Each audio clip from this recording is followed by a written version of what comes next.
Thank you so much for this opportunity to share stories of language, languaging, and linguistics. I'd like to begin with one of the epiphanies that I had, and it happened in December 2003, when me and my daughter in the Santa Monica Pier I was looking to put her on the kiddie ride, and she decided that she liked the Ferris wheel instead. And she looked at the Ferris wheel and pointed and said, "That's Funtartar." As a linguist, I became very excited by that. I said, wow, Funtartar. Then her eye caught the roller coaster. And she said, "No, I want to go on that one. That's Funtartar." I said, great. This is the greatest day of my life. This was the moment I was looking for as a linguist. All the literature reviews, all the research, everything that I had read about other people's children, now I was experiencing it. So a quick lesson. She took an English word, fun, that's the IPA transcription, compounded with a Persian morphology meaning more, and then did something totally never done in the history of the universe, and created another degree of moreness. Funtartar. That's the roller coaster. And thus she created a new Persian word, never ever seen in any of the King of Kings dictionary, and a new American word, never seen in the Oxford Dictionary. I guess it could be defined as more fun, but even more fun. But I prefer this version of what this new linguistic construction meant. But I was a little bit concerned, a little worried, and quite frankly, a little scared. I said, wow, this was a great moment, a great language moment.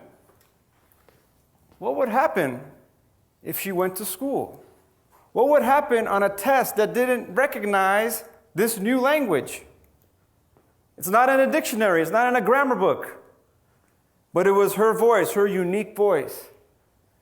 This was, for me, an epiphany of radical linguistics. That we are not mice in a maze chasing cheese. We are not simply imitating what we see in our environment. We are creative beings making a new language. Each human being has a unique utterance, a unique voice. But the system that we have, what she had done was shown us a possibility of joining the King's English with the King of Kings Persian. Two empires joined together. Empires that had been warring for hundreds of years. The Battle of Thermopylae over and over again, with every chapter of conflict. And that is the world that she was going into. This is why I was concerned and scared. That the world she's going into, the linguistic system she's going into, will force her to choose between either fun or tar. And there's no room for Funtartar. It's a difficult choice. It is a choice that is not available to countless students growing up in multilingual homes, multilingual communities, creating new language all the time. But our schools and our society is geared towards the lowest common denominator. You have to pick your flag, you have to pick your language. It is the axiom of linguistics that language matters, that all language matters. But does it really? This is something that we have to think about. In the early 60s, Lambert and his colleagues began experiments called the Match Guys experiments. They had the same readers of language. One would read the text using a standard voice, a standard English voice, a standard white voice. And then that same reader would read the same text using black English vernacular. And consistently, people would rate the person who had the black English vernacular as being less intelligent, less beautiful, less capable, less articulate. And these experimental studies were repeated over and over again, generation after generation, with different language varieties, Chicano English, the use of Spanish, over and over again. People would consistently rate the language of the dominant class as the better language, the better person, the better life. All languages matter? The linguists say yes. But the reality on the ground is something very different. We tend to prefer one language over another. We saw this case in Oakland, 1996, just a few years before my daughter was born. Educators in Oakland had decided that they're going to bring this issue. They wanted to pass a resolution and say that black language matters, Ebonics matters. Black language counts. We should be able to use this to educate our children. This controversy made its way all the way to Capitol Hill. Peter King, on the floor of the House of Representatives, said Ebonics is not a language. Ebonics is the absurd conclusion of political correctness run amok. Our inspector tried to temper that view, citing his own immigrant parents speaking Yiddish. Yiddish is like the black English of Germany. Citing that language, he said, you know what? Maybe Ebonics is a language. But it was too complicated. That's how they resolved the debate. They chose not to talk about it at all, just saying it's complicated. We found the same thing recently in our own research, talking to school leaders. We asked school leaders of predominant African American schools. We gave them texts from Toni Morrison, from Maya Angelou. We said, what do you think about this language? What would you call this language? They called it 29 different things. They called it vernacular, they called it slang, they called it their language, they called it not proper. The list goes on. Still, it's complicated. In their book, their seminal work, Articulate Why Black, Sami Alim and Geneva Smitherman trace the campaign of Barack Hussein Obama and how he style shifted his way to the White House and how articulate he was.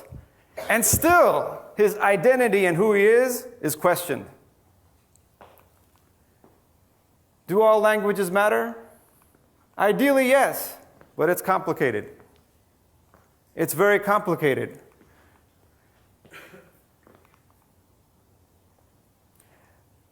To my daughter and the world that they're coming into, this is the question now.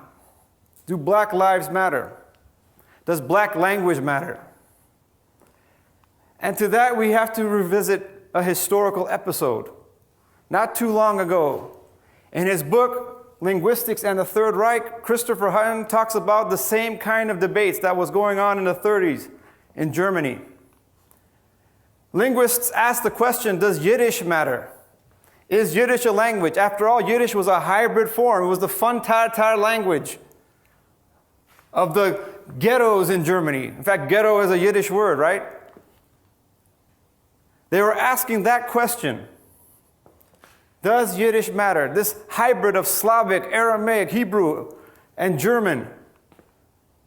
They looked at its history and its relationship to the Hochdeutsche, the High German language. And they said, this is not really the High German language. It's not a language. We can't call it a language because it's not pure German. And soon after that, Yiddish-speaking students were reprimanded, stigmatized, ostracized, marginalized in the educational system of German schools.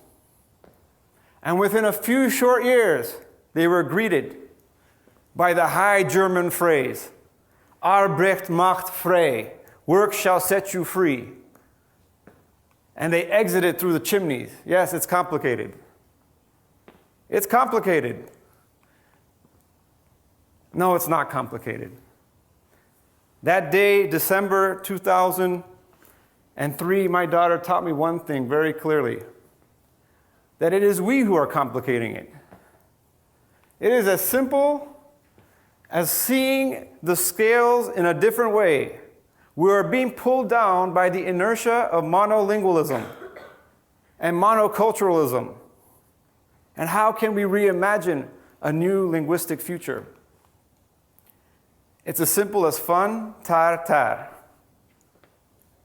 Something I learned from my own daughter and by watching what kids do in schools all the time with language. Let me share with you a story of 3 people who took a journey of language and languaging seriously. Pat McCluskey, Zioni Torres, and Pat's mom, Marianne. They decided to leave monolingual heaven and travel into the northern Soto region of South Africa. As part of the Peace Corps, this was part of their efforts to decenter themselves and learn a new language and learn a new people and learn about themselves. Pat was the first white person to go into this village after apartheid had ended in 1994. In fact, none of the people, none of the locals would take him in. He said, what are we going to do with a white man? The sting and stench of apartheid was still alive on a cultural level. Finally, a man named Comfort, the village chief, invited Pat into his home. And he invited him with this phrase, Leka, which is the northern Soto meaning, where are you? It's translated as how are you, but it's not really that. And Pat explained this to me in very vivid terms. He said, the first day that I was teaching English, I went there to teach English, and class started at 9 o'clock. No one came till 9:30. I know we talk about that as being like people of color time and all these kind of things, but that's not really what it was. He says, Leka, he says, they said to me very simply, he says, look, on our way to class, we ran into people we knew. And they would say, Leka, where are you? And so we told them. We gave them the full story of who we are, where we've been, what problems we have, what complications we're going through. It says from that day forward, class started when it was supposed to start. I wasn't worried about killing time, wasting time. No more were we going to compartmentalize time. Let it be. I learned a new world view, a new world order. Through the bottle shops, by watching people make maize, by interacting and stepping out of our comfort zones and languaging and learning new ways of being, our lives were transformed. So the answer to Leka was much more complex as well. Ke a leboha, meaning thank you, I am with you, expressing solidarity, expressing relational oneness. This is the benefit of languaging. This is radical linguistics in action. This is what it will take for our nation to heal itself from 400 years of separation and linguistic apartheid. Yes, language matters. All languages matter. But all languages will only matter when we start to protect and defend the languages that are in danger. Out of the 6,500 languages in the world, only 200 really matter. The rest are all endangered because we don't think they have something valuable to add. So to my daughter, I conclude and I said, I want you to continue to have fun. I want you to continue to make Funtar. And I want you to continue to make Funtartar. even though there will be consequences, you're going to have to learn how to be a way forward for this world. So in the end, I'd like to thank you. Toda rabba, gracias, dhanyavad, apke shukri, shukran. Thank you very much.